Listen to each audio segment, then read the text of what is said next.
Hello అందరికీ. ఇంట్లో ఏదైనా ప్రిపేర్ చేసినప్పుడు ఇంట్లో వాళ్ళు ఇష్టంగా తింటే చేసిన కష్టమంతా మర్చిపోతాం కదా. అలాగే నేను ఈరోజు పిల్లల కోసం అనేసి ఇలా పునుగులు వేద్దామని ప్రిపేర్ చేస్తున్నాను. ఒక 4 గంటల సేపు నానబెట్టుకున్నటువంటి గ్లాస్ బియ్యంలో ఒక ఉడికించిన బంగాళదుంప వేసేసి ఈ విధంగా మిక్సీ పట్టేసుకోవాలి. ఇప్పుడు సన్నగా తరిగిన కొత్తిమీర, ఆనియన్స్, పచ్చిమిరపకాయలు, మీ టేస్ట్కి సరిపడా సాల్ట్, జీలకర్ర వేసి పిండి మొత్తాన్ని చక్కగా ఒకసారి కలిపేసుకోవాలి. ముందుగానే నేను డీప్ ఫ్రైకి ఆయిల్ వేడి చేసి పెట్టుకున్నాను.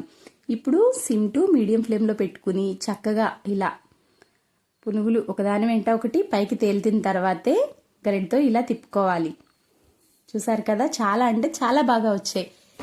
వీటిని టమాటో చట్నీ, ఆనియన్స్తో తింటే సూపర్గా ఉంటాయి. ఒకటికి 2 ప్లేట్లు తినేస్తారనమాట, అంత టేస్ట్గా ఉన్నాయి.